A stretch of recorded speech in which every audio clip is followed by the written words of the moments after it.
Joining us now, State Senator, Democrat, Northern Virginia, the Arlington area, District 31.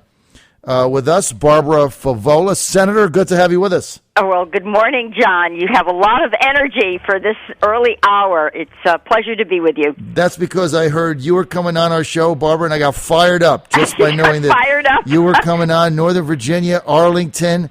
Great to have you on. You're always enthusiastic as well. I figured if I'm getting Barbara Favola on today, I better get myself fired up, right? Oh, my God, you're really covering the whole political spectrum, aren't you, John? You got it. I tell you what, this Sanders thing in Iowa, this guy's catching fire. I think he's going to win easy in Iowa. Then I think he's going to blow Clinton out in New Hampshire. And then what? All hell breaks loose, right? Well, I think Hillary's going to hang in there. You know, at the end of the day, folks are going to say to themselves, we love Bernie, he's passionate, but he really can't win. And elections are about nominating individuals who can win.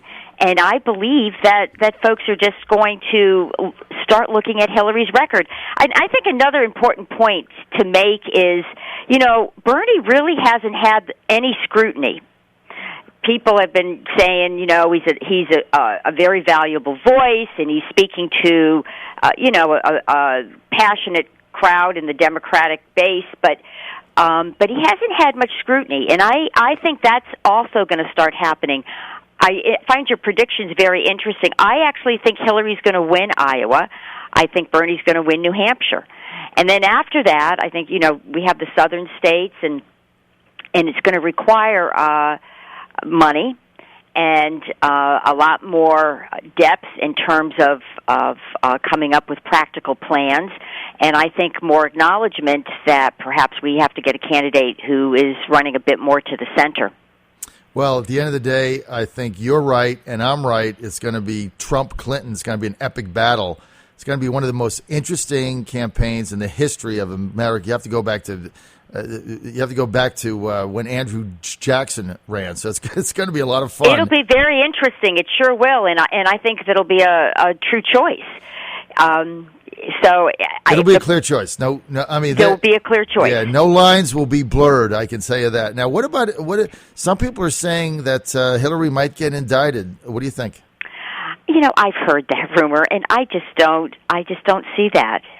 You know, I don't know. I don't have any inside information. I would think if that was really in the cards, something would have broken by now. Other high-level officials have used their, personal email accounts, their computers for personal work. I just don't see that. So I have no insight to add on that point. The chances of Hillary Clinton being indicted, 0. That's what I say. 0. No chance whatsoever. Anybody that's talking about it, wasting time, and I think what the Republicans need to do is forget her damn emails, like Sanders said, and start focusing on the issues. I think that's right. I want to get to, Barbara, some of the things that are going on in the Senate, and I want to start with something, and I was excited to get you on today because you've been an advocate for foster care in Virginia. You have new legislation called Fostering Futures. That's right, Fostering Futures, and I have wide bipartisan support for this bill. I'm very excited about it. You know, all of us want to break the cycle of poverty. We want to be able to make a difference in people's lives at the point where we have the biggest impact, at the point where we can really turn things around. And we can do that with this Fostering Futures program because foster youth right now at the age of 18 age out of the system. And they really don't have a safety net under them. Some jurisdictions throughout the state provide, independent living services, but they don't have the resources or the support to go on to college or to go on for job training. And Fostering Futures enables the state to draw down federal money, a large amount of federal money, about 3/4 of what it costs for the whole program. We can draw down federal money and continue to keep these kids in foster families, continue to pay the foster payments, or provide housing for the young people if they choose to exit the system, with a condition that the young people agree to go on to some kind of job training or college or come up with a plan so they, in fact, can be independent and self-sufficient at the age of 21. Mm-hmm. And it's a terrific program. It's my third year in pushing it along. Senator Emmett Hanger has been a strong supporter. I am working with the Family Foundation. In fact, I'm meeting with them this morning to talk about this bill. They supported it last year. It's in the governor's budget. It was in Governor McDonald's budget.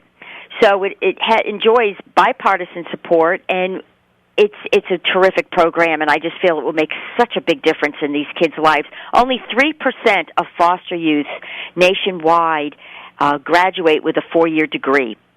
And that's very troubling because... That's sad, isn't it, Barbara? It is sad. It is sad. 3%?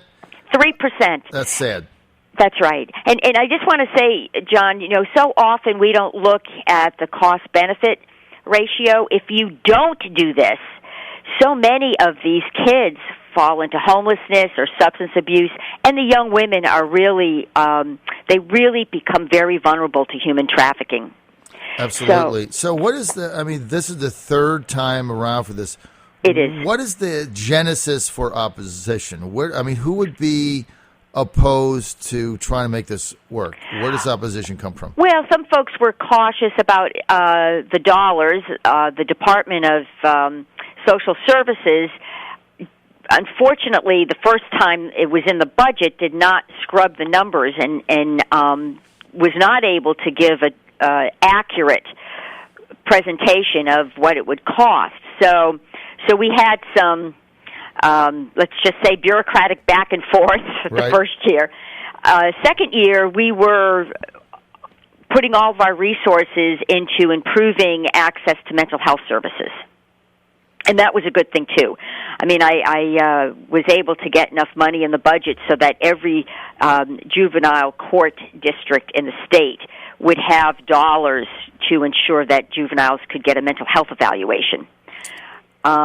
So we focused all of our resources there. This is the third year. The numbers have been scrubbed. We, in fact, will have a much lower state pay-in, about $1 million, but we'll be able to draw down $8 million from the feds. So, these numbers look very doable.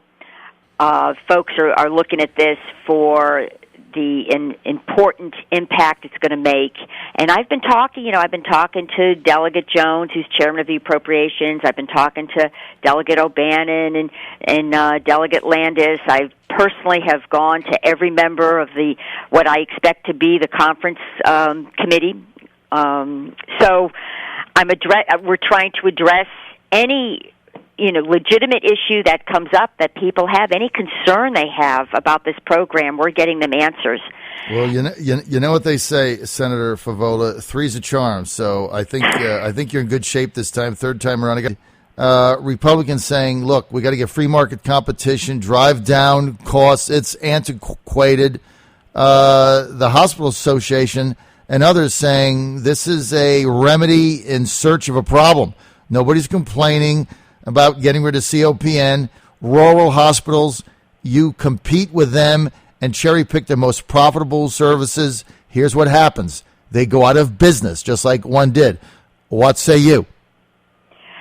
Well, as with anything, the real answer is in the middle. The Certificate of Public Need is not perfect, and the governor established a task force which had wide representation from across the state, all the various stakeholders. We had doctors and we had hospitals. We had an independent hospital, Virginia Hospital Center, right here in Arlington, was on the task force.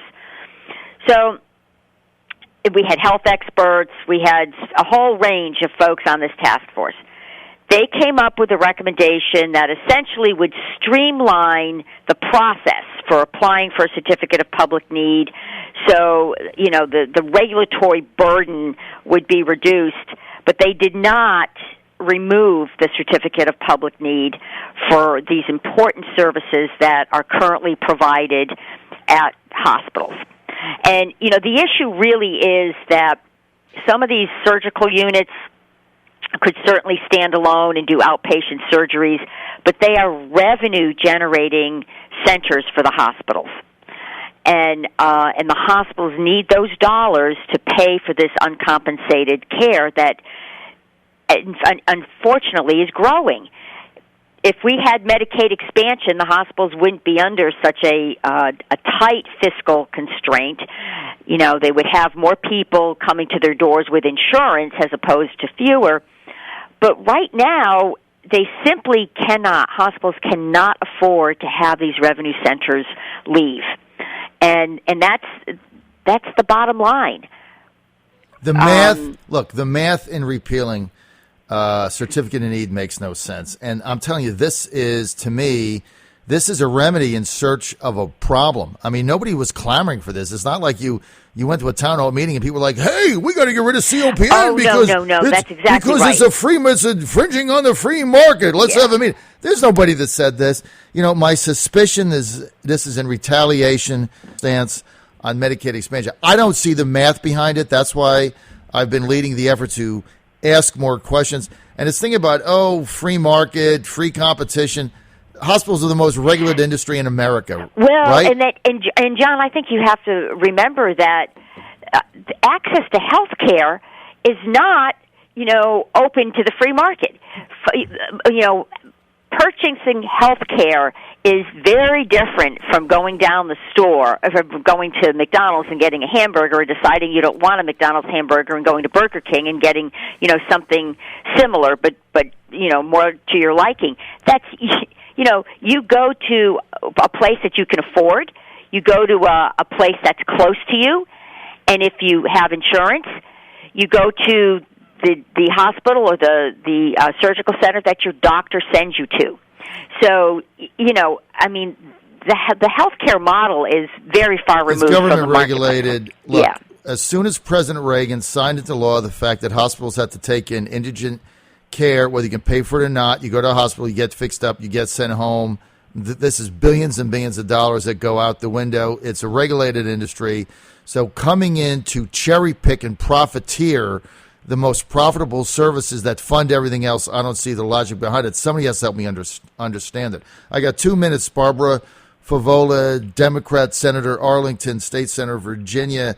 Yesterday, Janet Howell, your colleague, Senator Howell, introduced a bill, which I'm in favor of, on the surface, to remove the names of employers of sex offenders from Virginia's sex offender registry, which is public available online. Now, critics say parents need to know the names of these employers to protect the children. They're at work. Here's the problem. Everybody is for sex offender registry. We know how bad this is, how egregious it is, how horrible this is. But you got to give people an opportunity to work and earn a living. That's right. Somebody makes a mistake. They did their time. They get released. They pay their debt to society. They can't move into a neighborhood. We all know that. Now you're trying to take their job away. I mean, look, if you're an employer, the last thing you want to do is hire somebody who you can Google their name and it comes up in your company, right? Nobody's going to do that. These people can't get jobs. I think Janet is onto something. Well, she sits on the Crime Commission. There was a subcommittee that actually studied this issue for 2 years, and they're trying to address precisely the problem you mentioned. I mean, nobody is in favor of not keeping our community safe. Right. But, the corollary to that is you also can't have a cohort of people who, as you say, have done their time and need to work. They have to be given an opportunity to make a living and to, reintegrate back into society. So her bill, I think, is very moderate, and it just tries to bring us a little closer to a more natural balance, because right now we were very much to the extreme. I mean, if your name showed up on that sex offender registry, everybody knew about it, nobody could hire you. It was just, and the fact of the matter is there's not an easy way to get off. Barbara, we're out of time. I want to thank you for that, but look, you're right on. This isn't about removing the sex offender registry in your neighborhood or where they live. This is about taking it off your online employer search so you That's can't right. find out where they work, which is stopping employers from hiring these people. We're out of time. I want to thank Barbara Favola for being with us. We'll have you back